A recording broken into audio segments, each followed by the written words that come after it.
The Valencia postseason test was meant to be the calm after the storm, MotoGP's collective exhale after a long, unforgiving year. A moment where teams step back, reset, and quietly turn the page toward the winter. But for Yamaha, that silence never arrived. Instead, the test became a defining checkpoint, a tense examination of everything they've changed, everything they're trying to repair, and everything still beyond their control. Their long-awaited V4 engine finally reached all four riders, marking the true beginning of a new era. Yet rather than offering clarity, it delivered the question Yamaha feared the most. Is this V4 strong enough to carry them into MotoGP's future, or is the problem deeper than they're willing to admit? Fabio Quartararo's reflections after the test formed the spine of that uncertainty. Not because he was angry, and not because he was blindly hopeful, but because he spoke with the measured precision of a rider who understands how much hangs in the balance. His contract has 2 seasons left. His patience has already stretched thin, and Yamaha's entire future may hinge on whether this engine becomes competitive fast enough to convince him to stay. He ended the test as Yamaha's fastest rider, but those headlines hide the real story. Quartararo finished 15th, just 0.554 seconds off Raul Fernandez's Aprilia. Respectable on paper, especially considering Yamaha still ran what they openly called a conservative power mode. But Quartararo made it immediately clear that lap time wasn't the problem. Everything behind the lap was. He reminded everyone of the single biggest change Yamaha has made in more than a decade. We clear a sentence that cut straight through Yamaha's identity. For years, the inline-4 M1 may have lacked brute power, but it was unmatched on corner entry. Predictable, nimble, a weapon for carrying speed. It allowed Yamaha riders to brake late, carve through corners, and maximize Michelin's unique front-end characteristics better than almost anyone on the grid. The V4 is not that bike. Its firing order, inertia, weight distribution, and aerodynamic demands create a fundamentally different motorcycle. Quartararo didn't disguise how challenging the transition has been. It's too early to say whether I'm happy or not. It was just a short day, and we spent a lot of time in the garage changing many things. That wasn't frustration, it was context. Yamaha isn't working through one issue. They're trying to locate the starting point of an entirely new machine.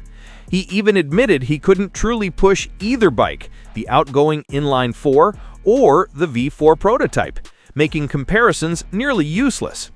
Asked whether the test gave him hope, Quartararo answered with a flat, "No, not yet. It was half a tenth better. Too early." And this is where the real analysis begins. His comments weren't about disappointment, they were about structure. Yamaha's V4 isn't an engine replacement. It's a full reset of how the bike behaves through the entire lap. Braking stability, turning radius, mechanical traction, throttle response, aero load, balance dynamics. The V4 isn't lacking pace, it's lacking identity. Meanwhile, Jack Miller offered a completely different view. As the only Yamaha rider with previous V4 experience, his words carried weight far beyond his lap time. He split his day between evaluating the bike's character and highlighting areas Yamaha must address before Sepang. His biggest concern came with no sugarcoating. Electronics still need a lot of work, acceleration and progression. We need better delivery so the bike stays fluid and doesn't skate as soon as you touch the gas. Early-stage V4s typically produce sharp torque curves, demanding world-class traction control mapping to make them usable at high lean, something Ducati, KTM, and Aprilia have spent years refining. Yamaha is only beginning that learning curve. To Miller, throttle delivery doesn't just affect acceleration, it shapes rider confidence, dictates when the bike can be picked up mid-corner, and determines how well the tire survives over race distance. Yet he also offered a crucial counterweight to Quartararo's caution. Fabio did a scorching lap time, Miller said, and he wasn't exaggerating. Quartararo's 1 minute 29.927 seconds set on a low-power V4 map revealed real potential. Yamaha has long believed the V4 ceiling will exceed the inline force. Miller agreed completely. We wouldn't go with the V4 if we didn't think the potential was bigger. The concept is not the problem. The execution is. That becomes even clearer when examining Augusto Fernandez's feedback. The test rider, who debuted the V4 as a wild card in the season finale, echoed the same concerns about the front end. Yamaha hoped a new frame would help, but Quartararo clarified, "We were riding practically the same bike as Misano." In other words, this wasn't the evolved V4. This was still the early prototype. Valencia wasn't designed to showcase progress. It was meant to diagnose problems. And that's why the rider reactions ranged from cautious to concerned, but never panicked. Because the most important revelation of the entire test was Quartararo's lap time. It was the rare consensus shared by all 4 Yamaha riders. Working separately, each of them described the same weaknesses. The front end still feels nervous, the power arrives too abruptly, acceleration lacks punch, the baseline setup is undefined, and turning consistency is missing. For Yamaha, that shared feedback was the first true step in understanding the motorcycle they've created. But timing remains Yamaha's greatest enemy. Ducati, KTM, and Aprilia have spent more than 10 years sculpting their V4 philosophies, perfecting electronics, chassis flex, ride height systems, aero balance, and engine braking behavior. Yamaha is trying to compress that entire decade of learning into a single development cycle. They're starting now from a point their rivals only reached after years of trial, error, and evolution. This is why Quartararo's most revealing point wasn't the headline quote, it was the technical frustration beneath it. "We miss our strongest point. The bike isn't turning enough. We lack power. The grip is quite different. We're missing a lot." He didn't attack the project. He outlined its weaknesses, and he delivered those criticisms in the structured, actionable way engineers rely on.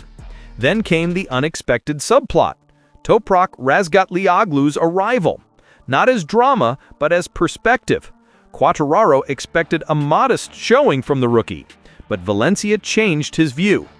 "I was pretty surprised how fast he was today. I think he's going to be better than I expected next year." Toprak's transition to MotoGP's Michelin front-end tire is one of the toughest switches any rider can face after years on Pirellis. Yet his P18 lap of 1 minute 30.667 seconds on a bike still unsettled impressed more than just Quartararo. Rins added, "I was impressed with the lap time he did. You still need to do it." Their reactions highlight a deeper truth. Yamaha's riders are adapting faster than the bike is progressing. And that exposes the strategic tension. Yamaha wants this V4 competitive by mid-2026 and fighting near the front in 2027. But MotoGP engineering doesn't obey urgency.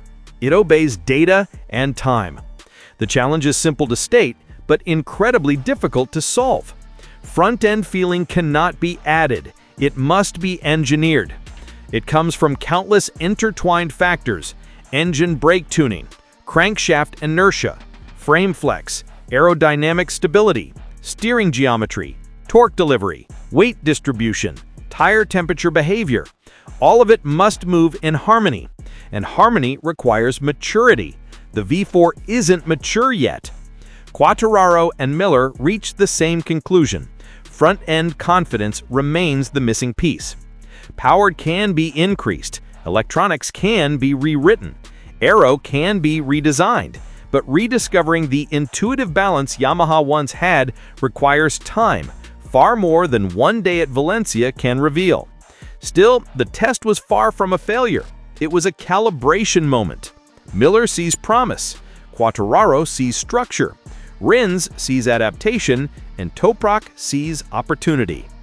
All 4 Yamaha riders offered different angles, but together they formed one picture. The V4 has problems, but it also has momentum. What are your thoughts? Let us know in the comment down below. And don't forget to like and subscribe for new upcoming videos. Thanks for watching!